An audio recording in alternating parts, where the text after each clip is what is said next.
Marketing Square. Bienvenue sur Marketing Square, le rendez-vous du gros marketing. Le gros, c'est un marketing qui sort des clous, qui se réinvente, qui se renouvelle. C'est aussi un mindset qui repose sur l'envie de se dépasser, de se détacher de ses opinions une bonne fois pour toutes et d'apprendre en continu. Si tu te reconnais dans cette description, que tu sois débutant ou expert, abonne-toi. Ce podcast va devenir ton meilleur allié. Cet épisode est rendu possible par AgoraPulse, la solution de référence des social media managers. Grâce à AgoraPulse, vous allez pouvoir gérer facilement tous vos réseaux sociaux au même endroit. Publication, programmation des posts, veille, collaboration, rapports personnalisés. Vous allez enfin pouvoir mesurer le retour sur investissement de vos réseaux sociaux. Et vous bénéficiez même d'une remise exclusive en tant qu'auditeur du podcast. Alors rendez-vous dans les ressources de l'épisode pour en savoir plus. Bonjour à tous et bienvenue dans ce nouvel épisode de Marketing Square. Aujourd'hui, un sujet original. On va parler de convertir depuis les DM, les fameux messages privés sur les réseaux sociaux. Avec moi pour en discuter aujourd'hui, Ludivine Soirée, qui est cofondatrice de l'agence Many Leads et experte en marketing conversationnel. Salut Ludivine, bienvenue dans le podcast. Bonjour, merci de me recevoir dans le podcast. Avec grand plaisir. Le sujet est particulièrement original. On sait à quel point le social selling, c'est l'avenir. Ça marche du feu de Dieu. Les auditeurs du podcast sont des grands fans de LinkedIn, donc ils savent à quel point il y a des opportunités dans nos messageries, mais pour autant, on ne sait jamais par quel bout prendre le problème, on ne sait pas trop comment aborder un prospect, soit on envoie des messages trop rigides, soit on joue le faux cool, et puis composer une séquence, ça paraît un taf monstrueux. Toi, aujourd'hui, Ludivine, tu vas nous donner un petit peu ta méthode secrète pour transformer les prospects en leads depuis la messagerie. Exactement, donc c'est ce que je vais vous expliquer grâce notamment aux applications de messagerie Messenger, les DM Insta et WhatsApp. Et donc, ça s'adresse vraiment à tout le monde. C'est-à-dire finalement qu'on soit solopreneur, qu'on soit une agence comme toi ou qu'on soit une marque. Ce que tu vas nous expliquer aujourd'hui, c'est vraiment accessible à tous, pas seulement les marketeurs. C'est clairement accessible à tous et je vous donnerai même une plateforme à partir de laquelle vous pouvez créer des automatisations pour pouvoir convertir vos prospects en clients ou en tout cas en rendez-vous. La bombe est lâchée. On a déjà envie de rester jusqu'à la fin de l'épisode. Bienvenue Ludivine, tu devrais faire du marketing. Et du coup, cette méthode, quels sont les résultats? C'est quoi un petit peu les petites datas que tu peux nous donner? Il faut combien de messages en moyenne pour convertir un prospect en client? Est-ce que tu as des chiffres un peu records à nous montrer de genre jusqu'à combien on peut vendre grâce à des messages? Qu'est-ce que tu peux nous dire un peu sur le marché du marketing conversationnel? Il y a un résultat qui est assez impressionnant par rapport aux autres canaux, c'est le taux d'ouverture des messages, puisqu'on va avoir un taux d'ouverture moyen de 80%. Et quand on parle de taux de clics, c'est en moyenne 50%. De clics sur les messages pour continuer la conversation, sachant que par email, dans la moyenne, vous êtes plutôt à 20% d'ouverture et en taux de clic, on est à 6%. Donc la visibilité, elle est très vite plus importante dans les messageries. Et l'opportunité, elle est énorme. Alors, on ne sait pas jusqu'à combien de temps elle va durer, mais c'est vrai qu'en fait, les emails, ils font le tri assez bien. On a des messageries maintenant intelligentes qui vont nous mettre, OK, ça c'est en spam, ça c'est en boîte non prioritaire. Les réseaux sociaux, aujourd'hui, en tout cas sur LinkedIn, les messages de prospection, ils sont parmi les autres messages. Du coup, on capitalise sur un temps d'attention qui est meilleur et un degré de confiance qui est un peu renforcé parce que quelque part, on est déjà un peu dans l'intimité de notre prospect. C'est exactement ça. Et nous, sur les applications sur lesquelles on est, WhatsApp, Instagram Messenger, c'est vrai que ça marche très bien, notamment pour les marques qui s'adressent à des particuliers, parce que ils sont énormément sur ces applications-là. Et donc forcément, ils ont plus confiance, ils sont beaucoup moins sollicités aussi sur ces applications-là que par rapport aux emails, où ils sont submergés d'emails, ils ont plus trop envie de les ouvrir. Il y a eu du iOS, etc. Mais la réalité, c'est qu'il y a un humain derrière et qu'il est submergé d'emails et il les ouvre plus. Tu nous as convaincus, justement. Moi, j'avais plein de questions sur WhatsApp. C'est un canal qui est encore peu exploité par les marques. Moi, j'ai ma newsletter du podcast, justement, qui est sur WhatsApp. Et je trouve qu'il y a beaucoup d'opportunités qui s'ouvrent pour le marketing conversationnel sur ce canal. On t'écoute tout de suite, du coup, pour la méthode pour convertir via DM. Comment est-ce que ça se passe? Comment est-ce qu'on peut l'appliquer à notre cas personnel? Je vais donner une méthode qui est applicable pour tous, actionnable. Vous allez sur manychat.com, vous pouvez créer un compte gratuitement et à partir de là, vous pouvez créer autant d'automatisation que vous le souhaitez pour aller cibler vos prospects. L'idée, si on prend par exemple Instagram, c'est que vous pouvez utiliser votre audience Instagram. Donc imaginons les stories, les posts. Tout ça, c'est des points d'entrée pour faire venir les gens dans vos DM. Exemple très simple, vous faites une story sur Instagram. Donc là, une story sur Instagram, que vous soyez un restaurateur, quelqu'un qui vend de la formation, un e-commerce, tout le monde aujourd'hui a une vitrine à Instagram. Vous postez une story, mais dans cette story, vous dites aux personnes de vous envoyer le mot-clé promo parce que vous offrez une promotion. À partir de là, quand la personne va répondre promo à votre story, et vous pouvez le faire depuis ManyChat.com, vous allez pouvoir créer une série de messages. Et cette série de messages, c'est des messages qui peuvent qualifier la personne. Vous voulez vendre des t-shirts, et ben vous allez lui demander quelle est sa couleur préférée, quelle est sa taille, est-ce que c'est un homme ou une femme, et vous allez lui recommander des produits et l'envoyer sur votre boutique. Et vous allez convertir. Donc, très simple, mais en fait, vous allez chercher vos clients où ils sont aujourd'hui. Et ça, franchement, Ludivine, c'est un truc qui est hyper utilisé aux États-Unis. Et en France, tu te dis, mais à quel point le marché, il met du temps à s'ouvrir? C'est que je le vois trop peu, en fait, à part quelques boîtes qui ont déjà craqué le truc. Tu vois, même le marché de l'infoprenariat aux États-Unis, les mecs ont tous ce truc-là de genre, ok, tu veux rejoindre ma formation, envoie ça. Et après, tu tombes dans des fenêtres de vente qui sont hyper bien faits. Et puis surtout, ça donne vraiment l'impression d'une conversation. Ils utilisent aussi beaucoup les messageries, les répondeurs automatiques. Ça, c'est un truc que je regarde de près et que pour l'instant personne ne fait en France. Donc merci de nous partager ça parce que franchement je pense que ça va inspirer énormément d'infopreneurs, d'entrepreneurs et même de freelancers. En tout cas c'est une super belle opportunité de leverager les réseaux sociaux. Du coup tu nous as donné l'exemple de la story Instagram, j'adore. Est-ce que tu as d'autres petits exemples un peu malins comme ça d'automatisation qu'on peut mettre en place qui sont redoutablement efficaces B2B comme B2C?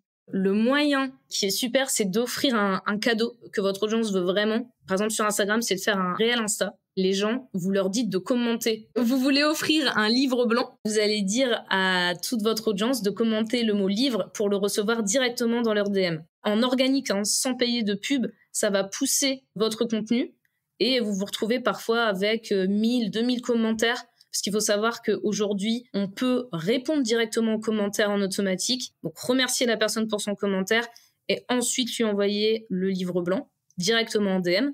Et forcément, on lui demande son email et c'est de la captation d'email très très rapide. Et en B2B, le mieux c'est de faire ça sur Facebook, notamment relié à la publicité.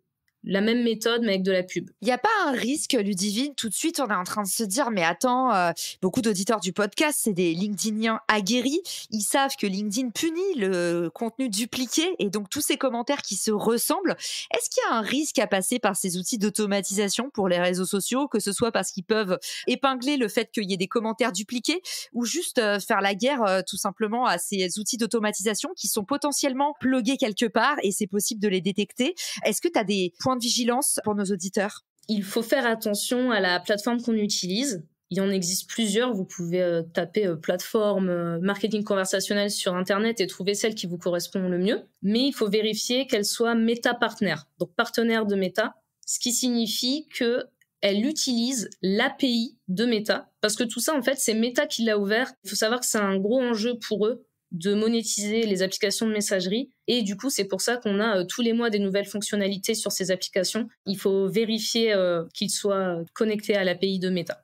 Ok, hyper clair. Et on t'écoute pour la suite. En tout cas, merci de nous partager tout ça. L'épisode aurait pu s'appeler « Les meilleures recettes américaines arrivent enfin sur le marché français ». C'est ça. Et pour le coup, c'est vrai que je te rejoins quand tu dis les infopreneurs américains l'utilisent énormément. Quelques-uns des gros infopreneurs français commencent à l'utiliser sur Messenger et sur Instagram. Sur Messenger, beaucoup pour les webinaires. Si vous faites des webinaires, vous pouvez envoyer des messages sur Messenger la veille ou 15 minutes avant votre webinaire, ce qui fait que vous augmentez le taux de présence. En moyenne, le taux de présence, il peut augmenter de 30% quand vous utilisez Messenger. Hyper intéressant. Et du coup, tu mentionnes ces créateurs qui sont un peu à la pointe, à l'avant-garde et qui sont déjà en France. On a envie de les mettre en avant. Le podcast, il est fait pour ça aussi. Est-ce que tu as des petits noms comme ça à nous donner? Ça leur fera toujours plaisir. Et puis, je suis sûre que ça peut permettre à des auditeurs du podcast d'aller trouver de l'inspiration. Alors, j'en ai quelques-uns que je peux citer. Il y a Alexandre Cormon, pour ceux qui connaissent. Alors, c'est une personne qui fait de la formation séduction. Et j'avoue que les autres... Ah, Ludivine, tu nous as... Ah, d'accord, c'est ce genre de compte. Les masques tombent, très bien. Écoutez, je ne suis pas cliente, mais c'est quelqu'un de super. lui, il l'utilise. On mettra son nom dans les ressources de l'épisode. Donc la première étape, du coup, tu nous as dit, on fait rentrer cette audience dans les DM, quel que soit le canal. Tu nous as donné quelques exemples et même un compte un petit peu licencieux à consulter pour les plus curieux dans les ressources de l'épisode. Et deuxième étape, après, une fois qu'on est rentré en contact avec eux, comment tu organises tes séquences d'automatisation? C'est toujours sur le même logiciel? Qu'est-ce que tu préconises? Est-ce qu'il y a une bonne durée de conversation? Est-ce que c'est des messages courts, des messages longs? Dis-nous tout ce que tu peux nous dire sur cette deuxième étape. Comment parler à son prospect dans la messagerie, passer le premier contact? Les DM sont très courts, donc les messages doivent être très courts. Donc on fait des phrases qui peuvent pas dépasser 3 lignes. Si on fait un quiz, par exemple, ce qui marche très bien, de faire jouer l'audience, on l'a fait entrer, on lui propose un quiz, on va pas dépasser 5 questions avant de prendre l'email ou le numéro de téléphone, parce qu'après, les gens décrochent tout simplement. Donc c'est une moyenne qu'on a remarqué. On va pas dépasser 5 questions. On va mettre des emojis. Un emoji peut complètement changer un taux de clic. Sur le chat, sur le conversationnel, c'est comme ça. B2B comme B2C. Et on va mettre l'emoji en début de phrase, parce que si on met l'emoji en fin de phrase, la personne va pas forcément... Elle va scanner la phrase pour aller à l'emoji. Donc on met nos emojis en début de phrase. Petite astuce. Ça augmente le taux de clic. Très drôle parce que ça, je l'utilise aussi sur LinkedIn dans les posts parce que je trouve qu'effectivement, l'emoji utilisé comme ponctuation, ça accélère trop le sens de lecture et en fait, le regard, il va directement à l'emoji. Très malin, en effet. Et du coup, qu'est-ce qu'on fait après avec ces prospects? On a envie potentiellement d'utiliser cette messagerie pour aller chercher du lead. C'est quoi tes meilleures pratiques, justement, pour réussir à attraper du lead, de la data ou créer vraiment une vraie conversation avec son prospect où on en retire quelque chose, des insights, n'importe quoi? C'est quoi tes meilleures pratiques? Une des meilleures pratiques à avoir, ça n'a rien à voir avec la technique, c'est de bien connaître à qui on parle. Puisqu'on connaît bien la personne avec qui on est en train d'avoir une conversation, on va pouvoir appuyer là où on sait qu'elle va nous répondre. Le meilleur angle quand on discute avec une personne, et surtout, en fait, ça commence avant la conversation, c'est-à-dire que les personnes qui vont entrer dans une conversation donnée que vous aurez pré-paramétrée, vous savez dans quelle humeur, de quelle manière elles entrent. Donc en fait, il y a une sorte de préchauffage avant la conversation. C'est pour ça que je parlais de story ou que je parlais de contenu, qui soit en organique ou en pub, où en fait vous avez déjà programmé votre conversation, vous savez qui entre dedans et donc vos phrases vont être percutantes parce que vous savez déjà qu'une personne vient d'un contenu ciblé. C'est hyper clair, en fait, tu nous dis la segmentation et la qualification en amont, mais finalement comme dans une séquence email. Rien ne se perd, tout se transforme, c'est toujours les mêmes méthodes et puis ça s'applique à des nouveaux canaux et il y a un effet d'opportunité énorme derrière ces canaux. Aujourd'hui, sur quel compte tu vois les meilleurs résultats? Où est-ce qu'il y a plus de traction sur le marketing conversionnel? Où est-ce que ça mord le plus? Où est-ce que ça vend le mieux? En fait, c'est deux extrêmes. Il va y avoir les personnes qui sont déjà très digitalisées, qui ont un système marketing en place, qui ont des gros comptes Instagram, etc. Ils ont déjà un funnel de vente, vraiment, c'est assez propre. Et il y a des personnes qui ne sont pas du tout dans le digital, mais qui vont rechercher des personnes qualifiées, des prospects qualifiés, et donc qui vont se dire, tiens, je vais demander à une personne de me faire, grâce à la publicité et à ces applis-là, des funnels pour pouvoir rechercher des prospects qualifiés. On a des personnes qui ne sont pas du tout dans le digital, qui s'intéressent déjà au marketing conversationnel. Dans le digital, c'est des personnes qui sont déjà assez ancrées dedans. Donc, quand vous avez un compte Instagram, quand vous faites du contenu, ça suffit à pouvoir utiliser le marketing conversationnel, en fait. Justement, j'allais te dire, c'est quoi la stack? Tu nous as partagé ton outil préféré. C'est quoi les petits outils du marché? C'est quoi le truc à avoir dans ta boîte secrète? Il y a quoi sur ton bureau d'ordinateur ou sur ton App Store? Il y a ManyChat qui me permet de faire les flows. Et je dirais mec.com, c'est comme Zapier, mais plus visuel. Alors moi, vu que je suis quelqu'un de très visuel, ça m'aide beaucoup en fait à faire les automatisations parce que quand vous créez des automatisations et quand vous créez des conversations, vous êtes souvent lié à vos outils marketing. Par exemple, vous allez récupérer un email sur WhatsApp, vous pouvez automatiquement l'envoyer dans votre ActiveCampaign ou votre HubSpot, votre CRM. Et ça se fait en utilisant des outils comme Make. Et si demain, imaginons les auditeurs du podcast, en général entrepreneurs, marketeurs, plutôt TPE, PME, start-up, ou pour certains à leur compte, c'est quoi là dans ta boule de cristal pour 2023? Toi, Ludivine, qui sait tout avant tout le monde, où est-ce qu'on devrait aller? Est-ce que il y a des grosses opportunités sur WhatsApp? Est-ce que tu vois que les stories Instagram, c'est complètement sous-exploité? Qu'est-ce qui se passe dans ta baguette de sourcier? Si vous êtes en B2C, pour moi, c'est clairement Instagram. Si vous êtes en B2B, WhatsApp. Quasiment tout le monde a WhatsApp aujourd'hui. C'est quand même 2 milliards d'utilisateurs par mois qui sont actifs là-dessus. En France, on ne déroge pas à la règle. C'est beaucoup plus simple de cibler des professionnels sur WhatsApp. Et du coup, quand tu nous dis cibler des professionnels sur WhatsApp, on est sur WhatsApp for Business ? Alors, il existe un Business Manager WhatsApp. Comme vous avez le Business Manager pour faire vos publicités, si vous connaissez déjà, on a une version WhatsApp. Sur cette version WhatsApp, vous pouvez créer de la publicité qui va renvoyer sur WhatsApp et vous pouvez faire de la pub dans WhatsApp. C'est très intéressant ça. Donc, vous pouvez envoyer pour rien parce que c'est pas saturé. Vous pouvez créer un message et payer pour que les gens reçoivent ce message, sachant que c'est, je dirais, peut-être 10 centimes le message. Donc toi, tu penses que le coût d'acquisition, il est hyper intéressant sur WhatsApp et qu'il y a une vraie opportunité. Il y a un truc qui m'interpelle, c'est pourquoi est-ce que WhatsApp, il n'est pas dans la même régie que Facebook et Instagram, selon toi ? Alors, ils y travaillent, c'est une très bonne question. L'idée, c'est ce qu'ils appellent l'interopérabilité. L'interopérabilité de la data. Exactement. Par exemple, on envoie un message depuis Instagram, on peut y répondre depuis WhatsApp et que l'EDM Instagram, Messenger et WhatsApp soient liés. Pour l'instant, c'est pas le cas. Je ne sais pas pourquoi. Je pense que j'enverrai un petit message à Marc prochainement pour savoir. Mais c'est vrai que là, je ne sais pas pourquoi WhatsApp n'est pas là. Il n'y a pas de raison apparente. Ils font des choix étonnants, Meta, quand même, parce qu'ils nous investissent dans le métaverse. Et en fait, à côté de ça, leur régie publicitaire, qui est quand même assez rentable, il me semble, bah oui, c'est assez étonnant. En tout cas, là, ils perdent potentiellement des opportunités. Mais bon, en tout cas, merci beaucoup pour toutes les pépites que tu nous as partagées. Vous l'avez compris, au terme de cet épisode, il y a des vraies opportunités. Petit mot sur Telegram, TikTok. Ludivine, est-ce que tu nous les as pas mentionnés parce que tu penses qu'il n'y a pas d'opportunité ou c'est juste que pour l'instant, tu t'es dit je reviendrai dans un prochain épisode de Marketing Square? Je pense que je reviendrai dans un prochain épisode parce que il y a des choses à faire sur Telegram, mais j'ai pas encore fait. Je peux pas trop en parler. Mais je sais que Telegram, ça peut être aussi intéressant. Ok, en tout cas, tu nous as mis en appétit. J'espère que cet épisode plaira. Moi, je me suis éclatée et je trouve, Ludivine, que tu as dit des choses un peu sous-documentées en France. En tout cas, il n'y a pas beaucoup de contenu francophone sur le sujet. Donc, j'ai vraiment adoré cet épisode. Un grand bravo à toi.